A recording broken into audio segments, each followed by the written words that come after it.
आज हम बात कर रहे हैं मॉर्गन हाउसल की किताब द साइकोलॉजी ऑफ मनी की एक समीक्षा पर। और ये समीक्षा ना एक बड़ी मजेदार बात कहती है कि भाई पैसे संभालने में डिग्री या मार्केट का ज्ञान ही काफी नहीं, ज्यादा जरूरी हमारा व्यवहार।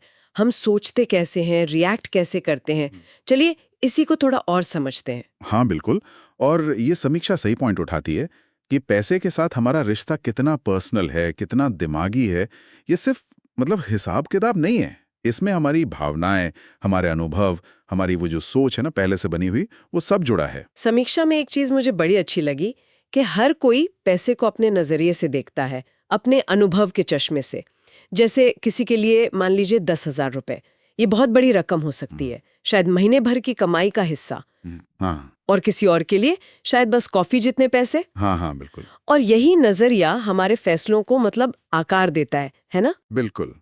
और ये समझना इसलिए ज़रूरी है क्योंकि इससे पता चलता है कि क्यों वो एक सही फाइनेंशियल सलाह सबके लिए काम नहीं करती।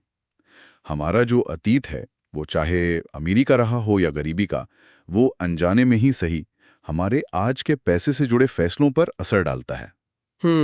मतलब हम क्या रिस्की मानते हैं, क्या सेफ, ये सब उससे जुड़ा है। फिर एक और बात है इसमें, भाग्य और जोखिम की।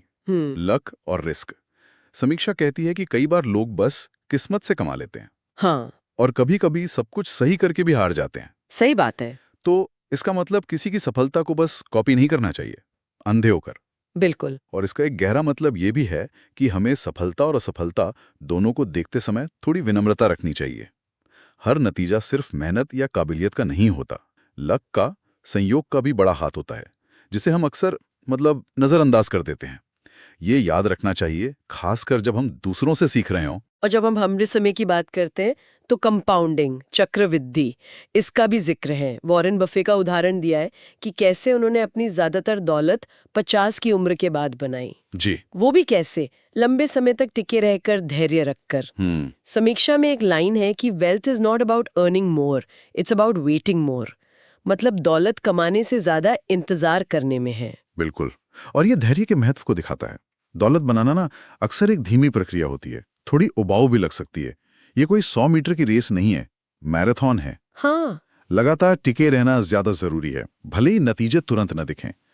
कंपाउंडिंग का जादू तो समय और संयम से ही चलता है। हाँ, आजकल की दुनिया में ये संयम रखना ही अपने आप में एक बड़ी बात है। हाँ, ये तो है। अच्छा, एक और बड़ा जरूरी फर्क बताया गया है समीक्षा में। बिल्कुल। अमीर दिखना और असल में अमीर होना। हाँ, ये बहुत दिलचस्प है। बड़ी गाड़ी, महंगे कपड़े, ये सब शायद आपको अमीर दिखाते हैं, पर असली दौलत वो तो बचाए हुए पैसे में है। हाँ, जो भविष्य की सुरक्षा दे, मन की शांति दे। समीक्षा कहती है दिखावे से बेहतर है आजादी। और यही आजादी, फ्रीडम, हाउस होल्ड के हिसाब से पैसे का सबसे अच्छा इस्तेमाल है। पैसा आपको सिर्फ चीजें खरीदने की ताकत नहीं देता, वो उससे कहीं ज्यादा कीमती चीज देता है। जैसे अपने समय पर कंट्रोल, अपनी मर्जी का काम करने या ना करने की आजादी, मुश्किल वक्त में खड़े रहने की हिम्मत। ये जो चुनने की आजादी है ना, ये सिर्फ सामान इकट्ठा करने से कहीं ज्यादा सुकून देती है। सही बात है। तो कुल मिलाकर इस समीक्षा के जो मुख्य सबक हैं, वो यही है कि पैसा भावनाओं का खेल है। हमारे फैसले हमेशा लॉजिकल नहीं होते। बिल्कुल। भाग्य और जोखिम को समझना जरूरी है। और दौलत बनाना एक धीमी, लगातार चलने वाली प्रक्रिया है। हाँ, मैराथन है, स्प्रिंट नहीं।